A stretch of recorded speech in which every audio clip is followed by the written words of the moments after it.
आप सभी प्रभु प्रेमियों को मेरा प्यार भरा राधे राधे।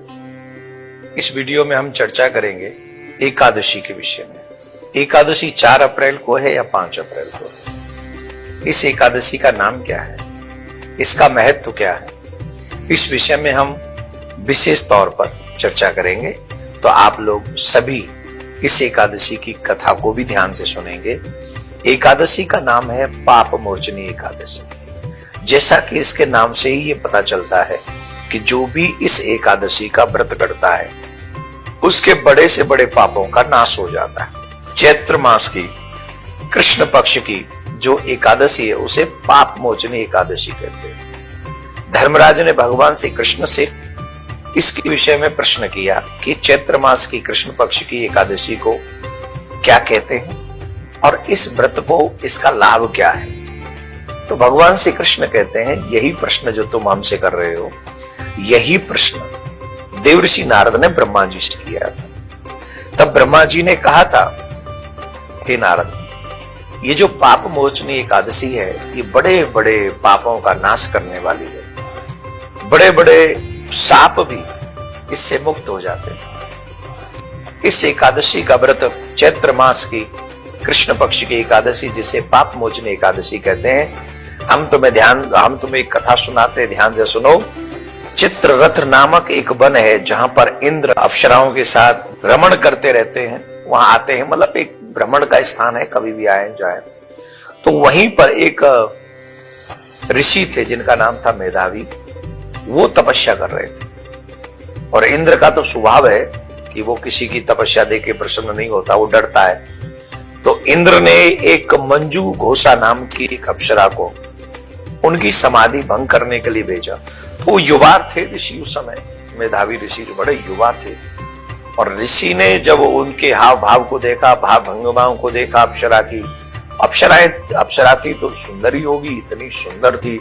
और मन एकाग्र नहीं रख सके ऋषि और उस अप्सरा में उनका ध्यान गया। तो उनसे बात करने के लिए चर्चा, वो तो आई इसी के लिए थी।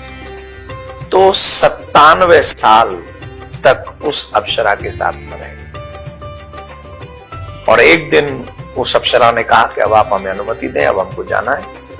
तब उन्हें अचानक से याद आया, करे राम राम राम, ये तो इसने हमारे साथ बड़ा बुरा किया, हमारी तपस्या भंग कर दी, हमारा ब्रह्मचर्य भंग कर दिया और इसके रूप लावण्य में हमको मोहित हो गए। इस सब की जिम्मेदारी ये है, ये जानबूझ के आई, प्लानिंग के संग आई। तो ये भाव रखकर मेधावी ऋषि ने उसे साप दे दिया कि पिशाचनी हो जाए। तब उसने चरण पकड़ लिए, बोले महाराज अब हमसे अपराध जो हुआ वो हुआ, अब हमको क्षमा करो और हमारा उद्धार कैसे होगा, हमारा कल्याण कैसे होगा। तब उन्होंने बताया कि तुम पाप मोचनी एकादशी का व्रत करना, उससे तुम्हारा कल्याण हो जाएगा। आदि आदि एक क्रम है।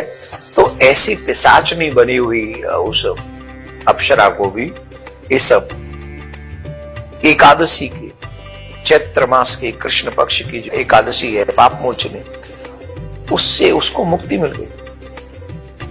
इस दिन हमें भगवान नारायण का पूजन करना चाहिए। नारायण माने, जब भी मैं नारायण कहता हूं क्योंकि एकादशी के विषय में उन्हीं की चर्चा आती है, तो आप यहाँ अपने इष्ट की बात कर सकते हैं, भगवान श्री राम की बात कर सकते हैं, कृष्ण की बात कर सकते हैं, शिव की बात कर सकते हैं। इस दिन वैसे नारायण के स्वरूप मतलब राम कृष्ण की ही पूजा करनी चाहिए एकादशी के दिन।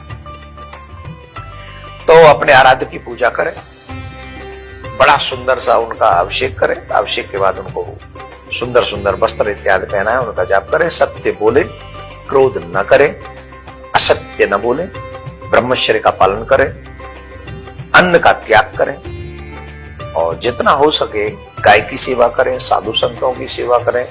जो भी दान पुण्य आप लोग कर सकते हैं, एकादशी के दिन किया हुआ दान पुण्य श्रेष्ठ होता है। तो जो भी आप कर सकें वो आपको करना चाहिए। और ये व्रत रहेगा 5 अप्रैल को। 5 अप्रैल को पाप मोचनी एकादशी रहेगी। और इसका जो पारायण का समय है वो भी ध्यान से सुन लें।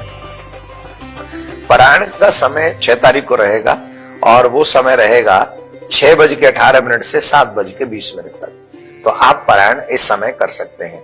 इस कथा को एकादशी के दिन अवश्य सुनना चाहिए। व्रत करते हैं लोग पर कथा नहीं सुनते हैं तो उसका पूरा फल नहीं मिलता है। इसलिए जिस व्रत को हम करते हैं उस दिन हमें ध्यान से उस व्रत की कथा सुननी चाहिए, जिससे हमारा उस व्रत में निष्ठा होती है और फिर हम भी मन से कथा सुन पाते हैं। तो ज्यादा ज्यादा लोगों को इस कथा को सुनवाइए और आप भी सुनिए। प्रिया कंजू सरकार आप सबके मनोरथ सिद्ध करे, ऐसी प्रार्थना करता हूँ। राधे।